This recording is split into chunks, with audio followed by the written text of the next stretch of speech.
Hello students of class 12 তোমাদের 12 এ ফিজিক্সের একদম ফার্স্ট ইউনিট অর্থাৎ ইউনিট 1 যার নাম হচ্ছে স্থির তড়িৎ কিংবা ইলেকট্রোস্ট্যাটিক্স। তো সেখান থেকে এইচএস এর যে সিলেবাস রয়েছে সেখানে টোটাল মার্কস যেটা আসে সেটা হচ্ছে টোটাল 8 মার্কস আছে টোটাল ইলেকট্রোস্ট্যাটিক্স কিংবা স্থির তড়িৎ থেকে। সেখানে মোট অধ্যায় রয়েছে চারটি অধ্যায়ের মধ্যে প্রথম অধ্যায় যেটা আমরা এই ভিডিওর মাধ্যমে সূচনা করছি সেটা হচ্ছে স্থির তড়িতের প্রাথমিক ঘটনাবলী। এর পরের অধ্যায় রয়েছে তড়িৎ ক্ষেত্র, তারপরের অধ্যায় হচ্ছে তড়িৎ বিভব এবং শেষ চ্যাপ্টার এই গ্রুপে সেটা হচ্ছে ধারকত্ব ধারক। তো সবচেয়ে কম প্রশ্ন যদি আসে এই চারটে চ্যাপ্টার থেকে তার মধ্যে হচ্ছে এই ফার্স্ট চ্যাপ্টার। ওই জন্য অনেকে এটাকে ভালো করে পড়ে না, কনসেপচুয়াল চ্যাপ্টার, কিন্তু পরীক্ষার দিক থেকে যদি বলা হয় খুব কম প্রশ্ন আসে। ওই জন্য ম্যাথমেটিক্যাল পার্ট এখান থেকে খুব কম প্রশ্ন, রেয়ারলি 1 মার্কস 2 মার্কস, রেয়ারলি 1 মার্কসই সাধারণত দেখতে পাওয়া যায়। কিন্তু সিলেবাসে যা যা থিওরি রয়েছে, কি যা যা নিউমেরিক্যাল রয়েছে, কি যে টাইপের রয়েছে, সেগুলো সবই আমরা আলোচনা করব পরপর ভিডিওগুলোতে। তো ভিডিওতে আমরা প্রথম যেটা আলোচনা শুরু করব এই চ্যাপ্টারের সূচনা নিয়ে। তো 8 নাম্বার তো আমি বললাম টোটাল আসে এখান থেকে। সেই 8 নাম্বার মধ্যে দুটো এমসিকিউ আছে, তো সেই দুটো এমসিকিউ আর 3 নম্বরে দুটো প্রশ্ন। এই 3 নম্বর প্রশ্ন আবার অনেক সময় 2+1 কিংবা 1+2 আকারে আসে, তাদের থিওরি নিউমেরিক্যাল যেটা খুশি থাকতে পারে। তো টোটাল হচ্ছে 8 মার্কস। এখানে কিন্তু 2 মার্কস এর কোনো এমসিকিউ নেই, অবশ্য এর ভিতরে থাকতে পারে কিন্তু আলাদা করে নেই। আর 5 মার্কস এর কোনো লং কোশ্চেন কিন্তু থাকে না। তো এবার প্রশ্ন হচ্ছে যে আমরা এই চ্যাপ্টারের শুরুতে যে জিনিসটা আলোচনা করা রয়েছে, আমি আগেই বলি যে ছায়া প্রকাশনী বই আর সাঁতরা পাবলিকেশনের বই তোমরা দুটো বই ফলো করতে পারো ভালো রেজাল্টের জন্য। তো আমি ছায়া প্রকাশনী বই যেহেতু বেশিরভাগ ছেলেমেয়েরাই ফলো করে আর যেহেতু স্ট্যান্ডার্ড বই, সেই জন্য ছায়া প্রকাশনীর একাদশ শ্রেণীর যে দ্বাদশ শ্রেণীর যে ফিজিক্সের বই রয়েছে পদার্থবিদ্যা, তো সেই বই পেজ অনুসারে আলোচনা করব। তো বই যাদের 2020 এডিশনের বই কিংবা 2021 জানুয়ারি এডিশনের বই, সেই হিসাবে পেজ নাম্বারগুলো আমি বলবো পরের ভিডিওগুলোতে। তো সেইভাবে তোমরা দাগিয়ে নেবে নিজের বইতে। তো চ্যাপ্টারটা শুরু করা যাক। তো চ্যাপ্টারের শুরুতেই দেখবে আমাদের পেজ নাম্বার 3। তো সেখানে আমরা আজকে মূলত এই পেজ নাম্বার 3 এবং 4 এর আংশিক জিনিস আলোচনা করব এই ভিডিওতে। তো যদি স্থির তড়িতের প্রাথমিক ঘটনা কিংবা স্থির তড়িতের ইতিহাস নিয়ে যদি বলা হয়, তো একদম 600 বিসি তে চলে যেতে হবে, অর্থাৎ খ্রিস্টপূর্বাব্দে 600 তে যদি আমরা যাই, তো সেইখানে গ্রিক দার্শনিক থেলসের কথা সবচেয়ে প্রথমে মনে পড়বে। তো সেটা হচ্ছে কি না, উনি সর্বপ্রথম মানুষ যিনি লক্ষ্য করেন যে যদি অ্যাম্বার অর্থাৎ পাইন গাছের শক্ত আঠা, তো সেই আঠাকে যদি মানে আকর্ষণ করার যে ক্ষমতা, যেটা দেখবে তোমরা বই তো রয়েছে দেখবে, তো সেই পাইন গাছের শক্ত করার যে আঠা, সেটাকে পশম দিয়ে ঘষে উনি লক্ষ্য করেন যে ছোট ছোট কাগজের টুকরো কিংবা ছোট ছোট বস্তুকে, হালকা বস্তুকে সে আকর্ষণ করছে। তো এটাই ছিল সবচেয়ে প্রথম যে ঘর্ষণের ফলে তড়িতায়িত হওয়ার কোনো ঘটনা। কিন্তু তখন বিজ্ঞানী কিংবা বিজ্ঞানের সেরকম কোনো আলো ছিল না, অগ্রগতি ছিল না। সেই জন্য সেই খ্রিস্টপূর্বাব্দে 600 থেকে একদম 1600 সাল অবধি, খ্রিস্টাব্দ 1600 সাল অবধি সেরকম কোনো গবেষণা কিংবা কোনো কিছুই হয়নি, কিংবা অন্য কেউ এটা নিয়ে মাথা ব্যথা কারোই ছিল না। কিন্তু পুরো খ্রিস্টাব্দ 1600 খ্রিস্টাব্দের কথা যদি বলা হয়, বিজ্ঞানী উইলিয়াম গিলবার্টের কথা যদি বলা হয়, উনি লক্ষ্য করেন অ্যাম্বার বাদেও অনেক পদার্থ রয়েছে যাদেরকে ঘর্ষণের ফলে কিন্তু এই আকর্ষণ করার ক্ষমতা লক্ষ্য করা গেছে। তো এই উইলিয়াম গিলবার্ট কিন্তু এটা একটা সায়েন্টিফিক্যালি একটা মানে বলতে পারো অনেকগুলো এক্সাম্পল নিয়ে গবেষণা করেন এবং সে নিয়ে উনি থিওরিও দেন। তো এবার প্রশ্ন হচ্ছে, এই যে অ্যাম্বার কথাটা বলা হলো, এই অ্যাম্বার শব্দ যদি গ্রিক ভাষায় অর্থ জানা হয় তো সেটা ইলেকট্রনকেই বলা হয়। তো এখান থেকেই কিন্তু যে তড়িৎ বললেই যে আমাদের মাথায় আসে যে ইলেকট্রিসিটি, এই কথাটা কিন্তু এই অ্যাম্বার শব্দ থেকেই এসছে বলে বিজ্ঞানীরা কিন্তু অনুমান করেন। তার মানে এটা বলতে পারি আমরা যে এই ঘর্ষণের ফলে তড়িতের উৎপত্তি হচ্ছে।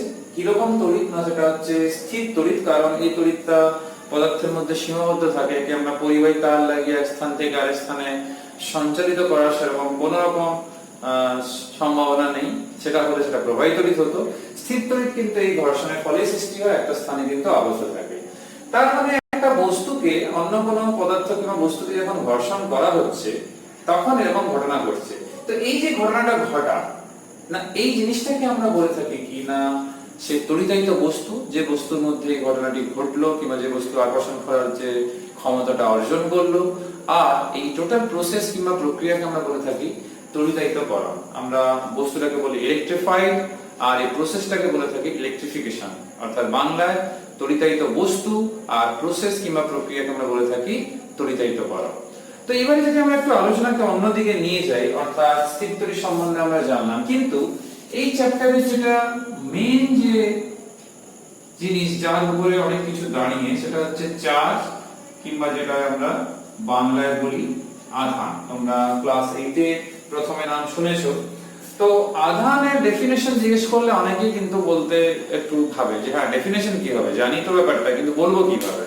তো আমি একটা ছোট্ট एग्जांपल দিই যে আমরা ক্লাস 8 এ নিউটনের মহাকর্ষের সূত্রটা পড়েছিলাম। এরকম ছিল F = gm1 * r²। অনেকে m1 কে স্মল m আর এটাকে ক্যাপিটাল এ কিংবা এটাকে ক্যাপিটাল এটাকে স্মল m এভাবেও লিখেছি। তো এই সূত্রতে আমি এই কারণেই বললাম সহজ হবে যে এখানে আমরা দেখেছিলাম যে দুটো বস্তু সে যত ছোট কিংবা বড় হোক, তো তাদের মধ্যে যে আকর্ষণ বলটা ক্রিয়া করে সেটা মহাকর্ষ বলের জন্য ক্রিয়া করে। সেই মহাকর্ষ বলটা যে আকর্ষণ করবে কত বেশি কত কম সেটা তাদের মধ্যবর্তী দূরত্বের উপর নির্ভর করে।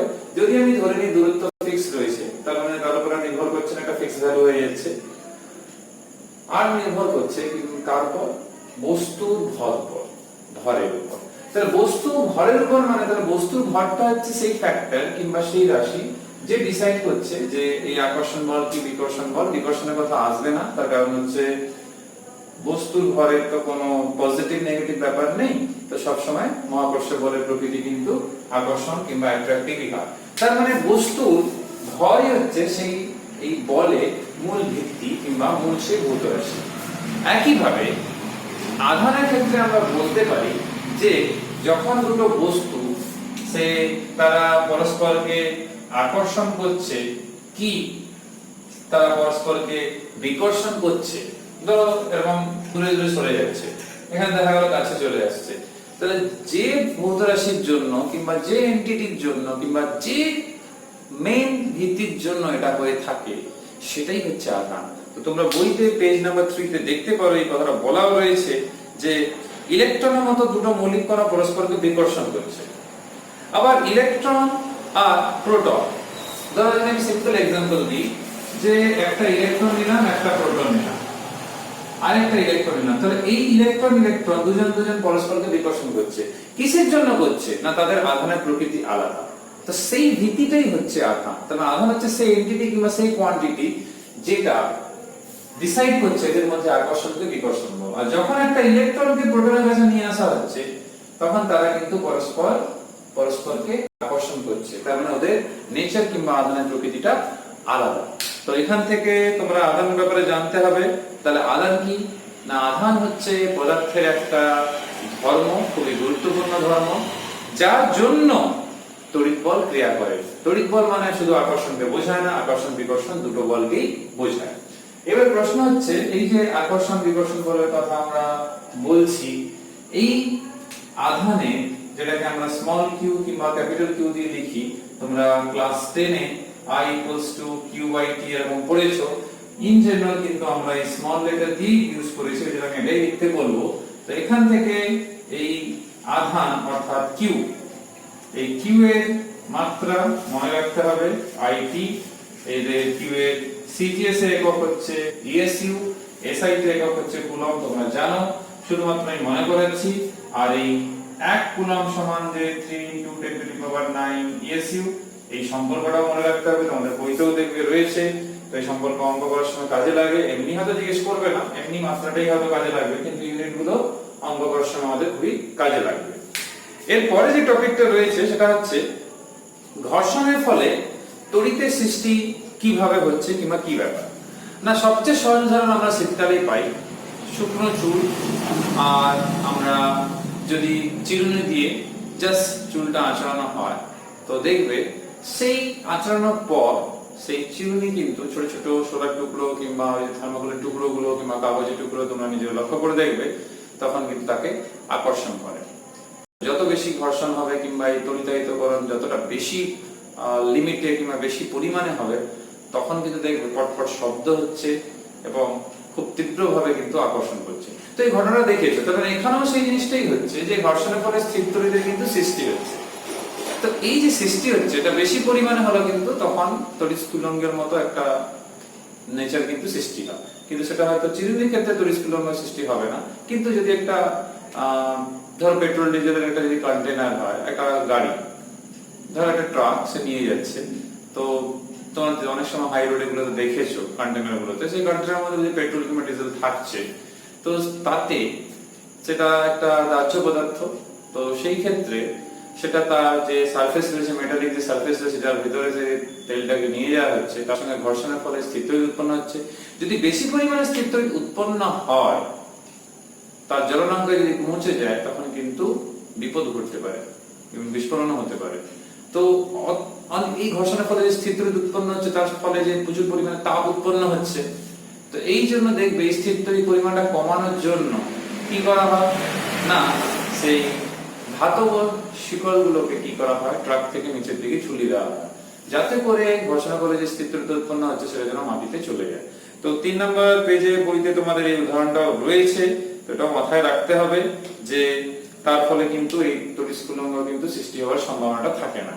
কিন্তু আবার বলবো, স্থির তড়িৎ থেকে কিন্তু কোনো রকম তড়িদাঘাতের সৃষ্টি হয় না। শুধুমাত্র যে দুটো পদার্থের মধ্যে ঘর্ষণ করা হলো তাদের ঠিক তাড়িতিক অবস্থার পরিবর্তন হচ্ছে, পরে আমি আলোচনা করবো ইলেকট্রন দেওয়া নেওয়ার ব্যাপারে, জাস্ট ওইটুকু হয়, কোনো নতুন করে কোনো আধানের কিন্তু সৃষ্টি হয় না, তাহলে আধানের সংরক্ষণ নীতি থাকতো না, যেটা আমরা নেক্সট ভিডিওতে আলোচনা করব। এইবার প্রশ্ন হচ্ছে যে আধানের প্রকার হয়, তো অষ্টম শ্রেণীতে তোমরা পড়েছো পজিটিভ নেগেটিভ দু রকমের আধান হয়, আইদার পজিটিভ কিংবা নেগেটিভ হবে, আর যার কিছু নেই তাকে আমরা নিষ্ক্রিয় বলি, যেরকম প্রোটনকে পজিটিভ, ইলেকট্রনকে নেগেটিভ এবং নিউট্রনকে আমরা নিউট্রাল বলে থাকি। না, এটা ঠিকই রয়েছে, জাস্ট আমি যাতে তার আগের হিস্ট্রিতে যদি যাই, আমরা ইজিলি কোনো এক্সপেরিমেন্ট করে কিন্তু নিজে ঘরেও করে বোঝাতে পারবো যে হ্যাঁ পজিটিভ নেগেটিভ বলেই দুটো চার্জ রয়েছে, থার্ড কোনো প্রকার কিংবা প্রকারভেদ নেই। তো সেটা সিম্পল একটা এক্সাম্পল যেটা তোমাদের বইতেও রয়েছে, যে আমরা দুটো কাঁচের দণ্ড নিলাম, এই দুটো কাঁচের দণ্ড নিলাম, আরেকটা নিলাম একটা কাঁচের দণ্ড আর একটা এবনাইটের দণ্ড। তো এই যে দুটো দণ্ড নিলাম, তাহলে এটাও কাঁচ, এটাও কাঁচ, আর এইখানে ধরো এটা কাঁচ আর এটা আমরা নিলাম এবনাইট। তো এরকম একটা কাঁচ কাঁচ এদিকে কাঁচ এবনাইট নিলাম। যদি আমরা এই কাঁচকে, যেটা তোমাদের বইতে দেখবে 3 নম্বর পেজে নিচের দিকে ছবিতে রয়েছে, তো এই কাঁচকে রেশম দিয়ে আমরা ঘষলাম, তো এই ঘর্ষণের ফলে যা হবে এই কাঁচেও একই ঘটনাই ঘটবে। কিন্তু এই দুটোকে যখন আমরা রেশম নিয়ে ঘর্ষণটা করছি, কিন্তু এই দুটোর মধ্যে কি করলাম, কাঁচকে আমরা রেশম দিয়ে ঘর্ষণটা করছি আর এবনাইটকে কিন্তু আমরা পশম দিয়ে ঘর্ষণটা করছি। খুব সুন্দর করে বইতে ছবি এঁকে দেওয়া রয়েছে, তোমরা দেখতে পারো যে এবনাইটটাকে পশম দিয়ে করা হয়েছে। তো লক্ষ্য করে দেখবে কাঁচের দুটো দণ্ডকে যখন আমরা রেশম দিয়ে করে পাশাপাশি রাখছি, তারা দুজনের থেকে দূরে সরে যাওয়ার চেষ্টা করছে, whereas রেশম আর পশমের ক্ষেত্রে দেখতে পাবে দুজনের দিকে চলে আসার চেষ্টা করছে। তো এই যে ঘটনা, তার মানে কি, যখন কাঁচের দণ্ডকে রেশম দিয়ে ঘর্ষণ করা হয়েছে কিংবা ঘষা হয়েছে, তাদের মধ্যে যে আধান তৈরি হয়েছে সেটা সমপ্রকৃতির তৈরি হয়েছে, আর এক্সপেক্টেড দুটো একই পদার্থ একই দিয়ে ঘর্ষণ করা হয়েছে। whereas সেই কাঁচের দণ্ডকে রেশম দিয়ে আর এবনাইটের দণ্ডকে পশম দিয়ে ঘর্ষণ করার পর তারা পরস্পরের কাছে চলে আসছে, তার মানে কোনোভাবেই তাদের মধ্যে একই রকমের আধান সৃষ্টি হয়নি। যদি হতো তারা পরস্পর থেকে দূরে সরে যেত, কিন্তু সেটা হয়নি। তো তোমরা দেখতে পাচ্ছ এখান থেকে বোঝা যাচ্ছে যে একই বস্তুকে কিংবা আলাদা বস্তুকে যদি ভিন্ন ভিন্ন পদার্থ দিয়ে কিংবা বস্তু দিয়ে ঘর্ষণ করা হয়, তাদের তাড়িতিক অবস্থা কিন্তু একই হয় না, দু রকমের হতে পারে। তো দু রকমের হতে পারে এটা সিদ্ধান্ত নেওয়া বলা ঠিকই, কিন্তু সে দু রকমের নাম কি, একটা পজিটিভ নেগেটিভ অর্থাৎ ধনাত্মক আধান ঋণাত্মক আধান, সেই কথাটা কিন্তু প্রথমে মুখে আনেন সেটা হচ্ছে বেঞ্জামিন ফ্র্যাঙ্কলিন। তোমরা পেন নাম্বার 4 দেখতে পাবে বেঞ্জামিন ফ্র্যাঙ্কলিনের নাম রয়েছে, সেটাই কিন্তু লাগে। তো এটা মাথায় এটাই রাখতে হবে যে আমাদের যে উদাহরণ যদি বলা হয় সেটা বইতেও রয়েছে, তোমরা একটু লক্ষ্য করে রাখবে 4 নম্বর পেজে স্থির তড়িৎ শ্রেণীর উপরে এটা একটু দেখেও রাখবে যে যখন কাঁচের দণ্ডকে রেশম দিয়ে ঘষা হচ্ছে তখন ধনাত্মক আধান, এবং এবনেটকে যখন রেশম দিয়ে ঘষানো হচ্ছে তখন তার মধ্যে ঋণাত্মক আধানের কিন্তু সৃষ্টি হচ্ছে। তাহলে দুটো ডিফারেন্ট টাইপের হচ্ছে। ধরো সাপোজ একটা বস্তু, সাপোজ এরকম একটা বস্তু, এই বস্তুকে আমি +5 কুলম্ব আধান দিলাম, তারপরে দিলাম -5 কুলম্ব আধান, তাহলে সমান ও বিপরীত পরিমাণের আধান দিয়েছি, তার নেট রেজাল্ট কিন্তু নিউট্রাল, অর্থাৎ দুটোকে যোগ করলে কিন্তু সেই শূন্য পাওয়া যাবে। অর্থাৎ একটা বস্তুকে যদি আমি সমান ও বিপরীত পরিমাণ আধান পরপর দিই তখন কিন্তু সেই আগের যা গাণিতিক অবস্থা ছিল সেই অবস্থাতেই থাকবে, সেটার কোনো পরিবর্তন হবে না। শুধু যদি একটা দিই তখন সেই অবস্থা তার সঙ্গে সেটা অ্যাড আপ হবে, সে মাইনাস হোক কি প্লাস হোক। তো এই কথাটা তোমরা এখানে লক্ষ্য করতে পারো যে কোন বস্তুতে সমান পরিমাণের বিপরীত আধান যদি দেওয়া হয়, কিন্তু বিপরীত আধান মানে বলছি মানে দুই ধর্মের কথাই বলছি, তখন কিন্তু তার মধ্যে যে তড়িৎ ধর্ম সেটা কিন্তু লোপ পায়, এটা মাথায় রাখতে হবে। এবারে প্রশ্ন হচ্ছে অনেকেরই মনে হয় যে এটা কাঁচের দণ্ড, সাপোজ একে আমি রেশম দিয়ে ঘষলাম কি পশম দিয়ে ঘষলাম কি অন্য কিছু দিয়ে ঘষলাম, সব সময় হয়তো এই ধনাত্মক, সব সময় হয়তো কোনো বস্তু ঋণাত্মক থাকে। এই ধারণা কিন্তু সম্পূর্ণ ভুল। একটা বস্তু ধনাত্মক আধানে আইতে হবে কি ঋণাত্মক আধানে আইতে হবে সেটা ডিপেন্ড করছে সেটা কোন বস্তু দিয়ে তার সঙ্গে ঘর্ষণ করা হয়েছিল, সেটা মাথায় রাখতে হবে। এবার প্রশ্ন হচ্ছে পরীক্ষাতে কিংবা নিজের কোনো ইনফরমেশনের জন্য আমরা কিভাবে করব না, এই জন্য বিজ্ঞানীরা পরীক্ষা নিরীক্ষার মাধ্যমে একটা লিস্ট করে দিয়েছেন যাকে বলা হয় স্থির তড়িৎ শ্রেণী, একটা ইলেকট্রোস্ট্যাটিক সিরিজ রয়েছে।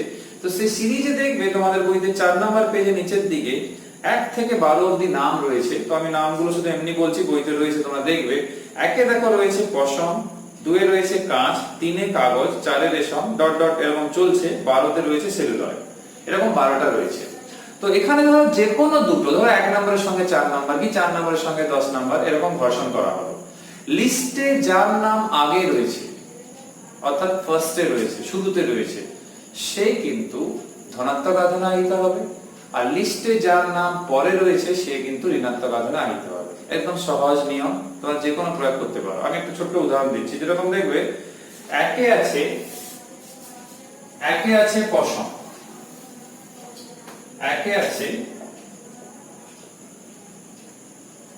2 এ আছে কাঁচ আছে, তারপর দেখো 4 এ আছে রেশম।